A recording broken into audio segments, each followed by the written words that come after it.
जी, बिस्मिल्लाहिर्रहमानिर्रहीम। सबसे पहले तो मैं वेलकम करता हूँ आप तमाम हमारी लेडी हेड वर्कर्स जो पूरे पंजाब से यहाँ तशरीफ़ लाई हैं रुखसाना अनवर साहिबा की क़यादत में। और ये पूरा एक नेशनल प्रोग्राम है। तकरीबन ये 32 साल से पाकिस्तान में चल रहा है, लेकिन बदकिस्मती से हर गुज़रते दिन के साथ ये पूरा प्रोग्राम जो है वो मुसीबतों का और परेशानियों का शिकार किया गया है।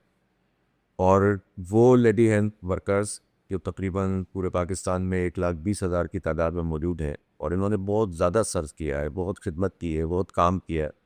और ख़वातीन के सेहत के हवाले से गांव-गांव, देहात-देहात, यूसीओ की सतह पर जाकर इन्होंने काम किया है।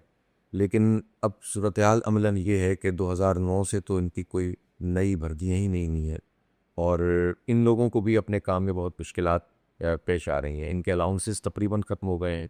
बड़ी मुश्किल से ये लोग मेहनत करके कोर्ट्स, कचहरियाँ और इन सब के प्रोसेस से गुजर के तो परमानेंट हुए थे। और अब सूरत हाल ये है कि इनसे जितनी इनकी सहूलतें थीं वो छीन ली जाती हैं, और इनको टारगेट्स दे दिए जाते हैं बड़े-बड़े। और सिर्फ़ जो सरकार का डैशबोर्ड है, वो डैशबोर्ड का पेट भरने के लिए वो सारी चीज़ें चल रही होती हैं, लेकिन इनको फैसिलिटी नहीं मिलती।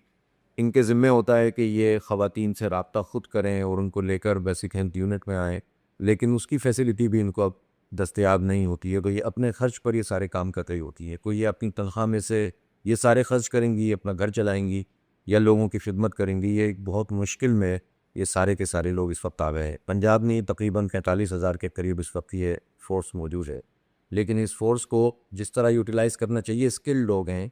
ये वो लोग हैं कि जिनको सोसाइटी का पता है, तो और ये बहुत कुछ जानते हैं, और ये ख़वातीन की सेहत पर मैं अपना के हवाले से अपना बहुत भरपूर किरदार अदा कर सकते हैं, लेकिन ये काम इनसे नहीं लिया जा रहा है। और अब हर वक्त ये थ्रेट में होते हैं कि इनकी नौकरी ख़त्म हो जाएगी, या अगर ये अपने हक़ के लिए आवाज़ उठाते हैं तो इनके ऊपर जो है वो पाबंदियाँ लगती हैं। अभी देखें ना, पिछले दिनों उन्होंने एहतिजाज किया, अपने बुरअमन एहतिजाज किया, और उस पर पंजाब हुकूमत ने इनके ख़िलाफ़ तादीबी कार्रवाइयाँ करना शुरू की, और बिलाखिर सुप्रीम कोर्ट से जाकर ये लोग कहा लें, बहुत सारे लोग। तो इसलिए हम ये समझते हैं कि हम 100% इनके इन तमाम जेन्युइन मुतालबात के साथ हैं। इस प्रोग्राम को वैसे भी एक नेशनल प्रोग्राम होना चाहिए था। 18वीं तरमीम का सहारा लेकर इन पॉलिटिकल पार्टीज़ ने जो बंदरबाट की है, इसमें तालीम और सेहत का जो शोबा है वो रुल गया है। और जो बहुत बड़े-बड़े विफाक के तहत नेशनल प्रोग्राम थे, उसको उन्होंने सूबों के चक्कर में कर दिया। सूबे अपनी ग्रांट तो ले लेते हैं, लेकिन जो काम करना चाहिए वो नहीं करते। इस वक्त जो पंजाब में एक बहुत बड़ा इशू है, वो है जो बेसिक हेल्थ यूनिट्स है हज़ारों की तादाद में, उसको मरियम नवाज़ क्लिनिक के नाम से आउटसोर्स कर दिया गया है। और ये जुल्म है पाकिस्तानी कौम के साथ। ये बहुत बड़ा जुल्म है कि बजाय ये लोग गवर्नेंस का दावा करते हैं कि हमारी गवर्नेंस बहुत अच्छी है, तो गवर्नेंस इसको तो नहीं कहते कि 11,000 स्कूल पहले मरहले में दे दिए, अब 15,000 स्कूल मज़ीद देना चाहते हैं। इसी तरह से ये जो बेसिक हेल्थ यूनिट हज़ारों की तादाद में, ये भी आउटसोर्स कर दिए। फ़िलहाल तो ये उसके पैसे उन लोगों को दे रहे हैं, मैं तो उनको पार्टियाँ कहता हूँ, कि जिन्होंने इनको एक्वायर किया है। लेकिन बाद में क्या होना है? अब अमलन सूरत हाल क्या होती है कि जब ये बेसिक हेल्थ यूनिट चंद लोगों के हवाले कर दिया जाता है, तो वो चंद लोग उसको अपना लॉन्चिंग पैड बनाते हैं अपने कारोबार का, और फिर वो जो पेशेंट का फ़्लो होता है, इसको यूटिलाइज़ करते हैं अपनी पर्सनल क्लिनिक्स में। और गवर्नमेंट का जो पैसा होता है, वो आहिस्ता-आहिस्ता उन ज़ाती मिल्कियतों में तब्दील हो जाता है, और इन लोगों को कोई सहूलत हासिल नहीं होती जो वहाँ पर अपनी खिदमत अंजाम दे रहे हैं। अभी पिछले दिनों इन्होंने जो स्टेडियम में एक बहुत बड़ा प्रोग्राम किया था, तो ये भी सबको पता होना चाहिए कि उसमें कोई, यानी उसमें तकरीबन 10% 20% लोग ऐसे होंगे जो नए इन्होंने रिक्रूट किए थे, वो भी कॉन्ट्रैक्ट पे।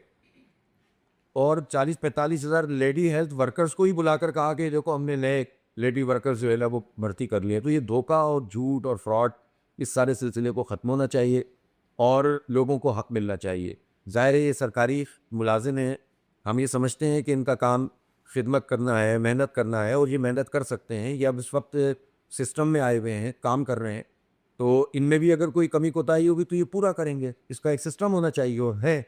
लेकिन सारा इनके ऊपर दबाव डाल दिया जाए, और जो गवर्नमेंट के करने का काम है वो गवर्नमेंट ना करे, तो ये तो नहीं हो सकता। लिहाजा इनके जितने मुतालबात हैं, जमात इस्लामी इनके साथ खड़ी हुई है।